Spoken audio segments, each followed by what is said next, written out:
ஜெய் வராகி, ஜெய் வராகி. ஆடி மாத ராசி பலன்கள். பொதுவாக தமிழ் மாதத்தில் தான் வேல்யூ அதிகம். நாம் கணிக்கக்கூடிய ப்ரெடிக்ஷன்ஸ் எல்லாமே பஞ்சாங்கத்தை அடிப்படையாக கொண்டது. அப்போ பார்க்கும்போது தமிழ் மாதம்தான் இந்த சூரியன் ஒவ்வொரு மாதமும் ஒவ்வொரு கட்டம் மாறிக்கிட்டே இருப்பார். அப்போ இந்த ஆடி மாதம் சூரிய பகவான் சந்திரனுடைய வீடாக இருக்கக்கூடிய கடகத்தில் பிரயாணம் செய்கிறார். பாருங்க, சூரிய பகவான் சந்திரனுடைய வீட்டில். ஏன்னா இருக்கிறதே 2 ஒளி கிரகங்கள் தான், ஒன்று சூரியன், இன்னொன்று சந்திரன். இவங்க 2 பேர்கிட்ட தான் ஒளியை வாங்கி மற்றவங்க எல்லாம் டிஸ்ட்ரிபியூட் பண்ணுறாங்க. அப்போ முழு ஒளி கிரகமான சூரியன் சந்திரனுடைய வீட்டில் 1 மாதம் ட்ராவல் பண்ண போகிறாரு. இதில் என்ன நிகழுது அப்படின்னு பார்த்தீங்கன்னா, புதன் பகவான் வக்ரம் அடைகிறார். இந்த ஆடி மாதம் முழுவதுமே புதன் அஸ்தங்கமாகி நம்ம பார்த்துருப்போம். சூரியனோடு ஒரு கிரகம் ரொம்ப நெருங்கி வந்ததுன்னா அஸ்தங்கம் ஆகிட்டோம். ஆனால் இந்த முறை ஆடி மாதம் புதன் கிரகம் வக்ரம் ஆகுது. அதே போல் சனி பகவான் அவரும் வக்ரம் அடைகிறார். அப்போ இந்த சனி புதன் 2 கிரகங்கள் வக்ரம் அடைகின்றன. எப்பொழுதும் போல ரிஷபத்தில் சுக்கிரன், மிதுனத்தில் குரு பகவான், மற்றும் ராகுவும் கேதுவும் சிம்மத்தில் கும்பத்திலையும் இருக்கிறாங்க. சிம்ம செவ்வாய். இந்த ஆடி மாதம் மிக சிறப்பான மாதமாக அமைய போகுது. காலபுருஷனுக்கு முதல் வீடாக இருக்கக்கூடிய மேஷ ராசி, மேஷ மண்டலத்தின் நாயகன் செவ்வாய் பகவான் சூரியனுடைய வீட்டில் சிம்மத்தில் அமைந்திருக்கிறார். இது ஒரு அற்புதமான யோகம். செவ்வாய் கேது தொடர்பு, பலவிதமான பூர்வ புண்ணிய விஷயங்கள் சார்ந்த விஷயங்கள் எல்லாம் இந்த ஆடி மாதம் உங்களுக்கு கை கொடுக்கக்கூடியதாக இருக்கும்.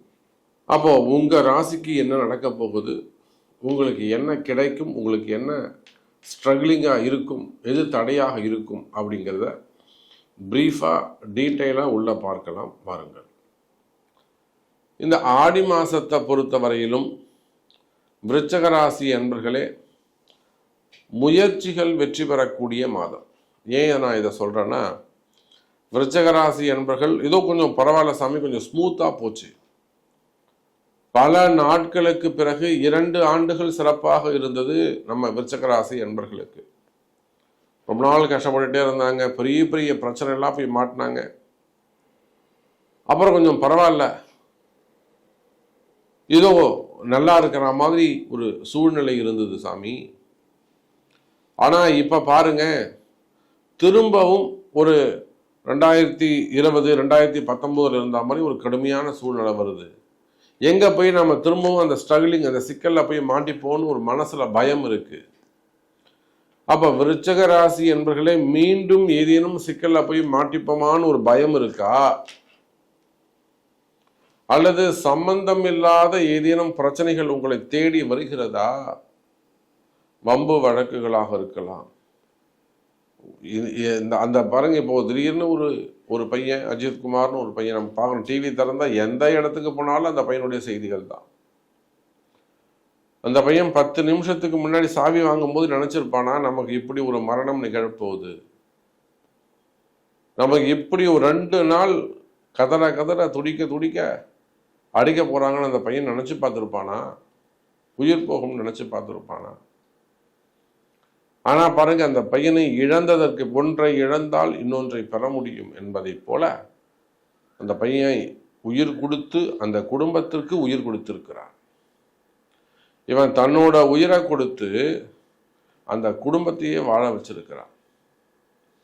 அப்போ விருச்சக ராசி என்பர்களே, இதே போல திடீர்னு தேவையில்லாத பிரச்சனைகள் நீங்க எதிர்பார்க்கவே மாட்டீங்க. நல்ல முறையில் தூங்கி இருந்து சிறப்பான முறையில் நீங்கள் நாளும் கோளும் நேரமும் நமக்கு நல்லா இருக்கும் அப்படின்னு நினச்சிட்டு போவீங்க. டக்குன்னு எல்லாம் மாறும்.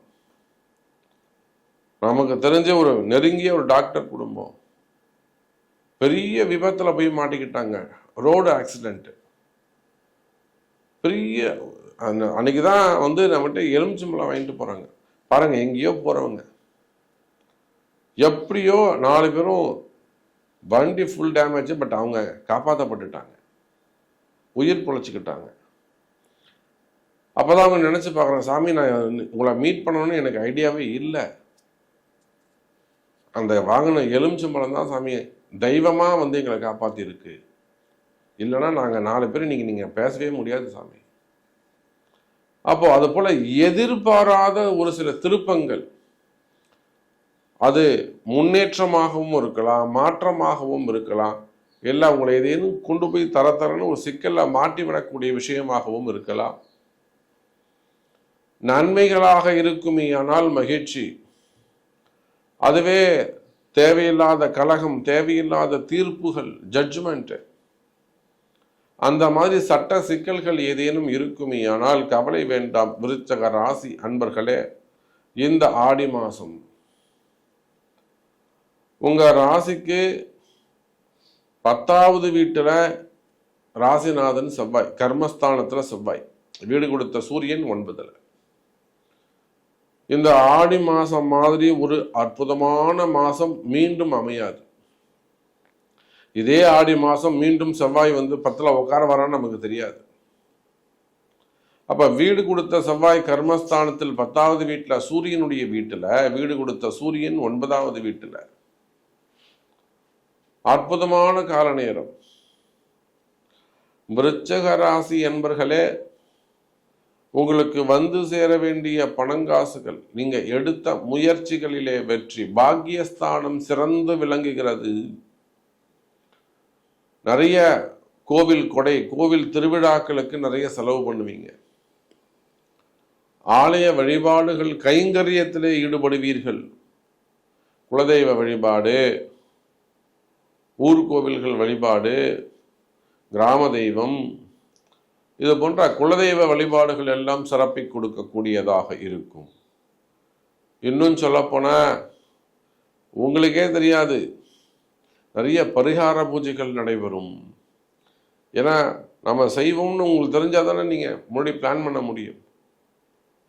அப்போ உங்க நிறைய பிரச்சனைகள் தீரப்போகுதுன்னு அர்த்தம். எப்போ குலதெய்வ வழிபாடு, கைங்கரியம், தான தர்மங்கள் அல்லது பரிகார பூஜைகள்லாம் நடக்க போதுனாலே என்ன அர்த்தங்க?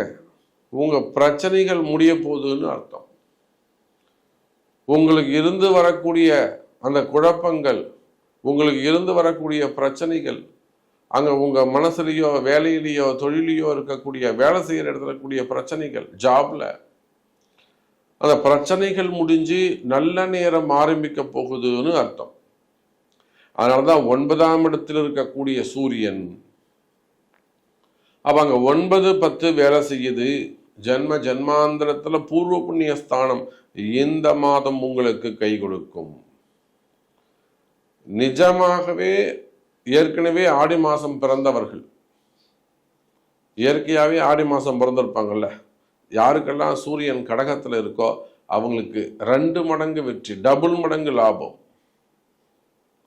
ஆடி மாசம் பிறந்தவங்களுக்கு இந்த மாதம் டபுள் மடங்கு வெற்றியை கொடுக்கும். அப்போ வெற்றி மேல் வெற்றி தரக்கூடிய அற்புதமான மாதமாக இந்த மாதம் அமைகிறது. விருச்சக ராசி நேயர்களே, குறிப்பா உங்களுக்கு இருந்து வரக்கூடிய ஏமாற்றங்கள், தொழில ஏமாற்றங்கள், சொன்ன டைம்ல முடியாமல் இருக்கிறது, சொன்ன வார்த்தையை காப்பாற்ற முடியாமல் இருப்பது, அல்லது நீங்க யாரை ரொம்ப தொழில, பிசினஸ்ல, வேலையில நம்புறீங்களோ அவங்க உங்களுக்கு நம்பிக்கை இல்லாமல் இருப்பது, நீங்க யாரை வேணாம்னு வெளியில அனுப்புறீங்களோ அவங்க ரொம்ப யோகமா சிறப்பா இருக்கிறது. புரியுதுங்களா? நீங்க யாரை வேணாம், இது நமக்கு ஒத்து வராதுன்னு அனுப்புறீங்களோ, நம்பாம இருக்கிறீங்களோ அவங்க ரொம்ப சிறப்பா வந்துடுறது. இதெல்லாம் நம்ம நினைக்கிறது ஒண்ணா இருக்கும், நடக்கிறது ஒண்ணா இருக்கும். அப்ப இந்த மாதிரியான பிரச்சனைகள், குடும்ப பிரச்சனைகள், தொழில் பிரச்சனைகள், குடும்ப மாற்றங்கள், பெரிய பெரிய விபத்துக்கள் இருக்குமே, ஆனால் அதெல்லாம் கூட தாண்டி ஆயுள் பாவங்கள் வளரும். கவலை வேண்டாம் விருச்சக ராசி அன்பர்களே. உடல்நிலை ஆரோக்கியம் நல்ல முன்னேற்றம் கொடுக்கும். உடல்நிலை பிரச்சனைகள் இருக்குமே, ஆனால் ஆரோக்கிய பிரச்சனைகள், கேன்சரு அல்லது ஒரு ஆப்ரேஷனு, பிளட் ரிலேட்டடா வரக்கூடிய பிரச்சனைகள், ஹீமோதெரப்பி, பிளட் ரிலேட்டடாக சுகர்ஸு, பிபி, இதனால வரக்கூடிய நோய்கள், மெயினாக ஆயுள் பாவம் சம்பந்தப்பட்டது 30 வயசு 40 வயசு ஆகுது, அவங்களுக்கெல்லாம் கூட திடீர்னு இது இன்னும் ஒரு இடர்பாடுகள், ஹார்ட் சம்பந்தப்பட்ட பிரச்சனைகள் இதெல்லாம் ஏற்பட்டு இருக்கும். சின்ன குழந்தைக்கு கூட சொல்லலாம், பால அரிஷ்டம்னு பேரு. அப்போ அந்த மாதிரி ஆயுள் பிரச்சனைகள், ஆட்டிசம் ப்ராப்ளமா இருக்கலாம், வளர்ச்சி குன்றியதாக இருக்கலாம். அப்ப இந்த மாதிரி எல்லாம் பிரச்சனைகள் இருக்குமே, ஆனால் அவையெல்லாம் கூட விலகி நல்ல முன்னேற்றத்தை தரக்கூடிய வகையில் உடல்நிலை ஆரோக்கியம் மேலோங்கும். ஹெல்த் வைஸ் இம்ப்ரூவ் ஆகும். கவலை வேண்டாம் விருச்சக ராசி அன்பர்கள். அப்போ ஒரு ஆயுஷ் ஹோமம் பண்ணலாம், மிருத்யுஞ்சய ஹோமம் பண்ணலாம், தன்வந்திரி ஹோமம் பண்ணலாம். அப்போ உங்க ராசிக்கும் உங்க ஜாதகத்துக்கும் அதை ஒப்பிட்டு மேட்ச் பண்ணி என்ன செய்யலாம்ங்கிறத பார்த்து செய்வீர்களே ஆனால் முன்னுக்கு வர முடியும். குறிப்பா பிஸ்னஸ்ல முன்னுக்கு வரணும், தொழில்ல முன்னுக்கு வரணும் அப்படின்னாக்கா அந்த கடை வச்சிருக்க சாமி, கடை பார்த்துருக்குறோம், நல்லா போயிட்டு இருக்கு, இப்போ கொஞ்சம் இந்த மாதிரி பிரச்சனை இருக்கு. ஏன்னா நம்ம திருநெல்வேலி சைடில் ஒரு மிகப்பெரிய ஹோட்டல் இண்டஸ்ட்ரி, அவங்க எல்லா இடத்துலையும் ஹோட்டல் வச்சுருக்காங்க, துபாயில் கூட வச்சுருக்காங்க. அவங்களுக்கு ஒரு சட்ட சிக்கல், வியாபாரத்தில் பிரச்சனை. அப்புறம் அது கிட்ட போய் பார்க்கும்போது ஒரு பூமி தோஷம். அப்புறம் அந்த பூமி தோஷத்தை அவங்களுக்கு அங்கே நம்ம சரி பண்ணி கொடுக்குறோம். பெரிய அவங்க இல்லாமல் பெரிய தோட்டம் வச்சுருக்குறாங்க, பெரிய தோப்பு. அந்த தோப்பு வாங்கினதுக்கு பிறகுதான் இந்த வியாபாரம் ரொம்ப பிரச்சனை படுத்துருச்சு. அப்போ ஏதோ இங்கே ஒரு இடம் வாங்கும்போது இதனுடைய தன்மை அவங்க வாழ்க்கையே பிரதிபலிக்குது. அப்போ அந்த மாதிரி நீங்கள் எந்த தொழில் செய்பவராக, உள்நாடாக இருக்கலாம், வெளிநாடாக இருக்கலாம், ஏதோ ஒரு சப்ஜெக்ட் உங்கள் வாழ்க்கையை மாற்றக்கூடியதாக இருந்திருக்கும். அப்போ இந்த கஷ்டம் எதனால் வந்தது அப்படிங்கிறத கண்டுபிடிச்சி அதுக்கு உங்கள் பிறப்பு ஜாதகம்தான் பேசும் என்பதை சொல்லிக்கொண்டு மீண்டும் ஒரு அற்புதமான பதிவில் சந்திக்கிறேன். நன்றி, நமச்சிவாயம். ஜெய் வராகி, ஜெய் ஜெய் வராகி.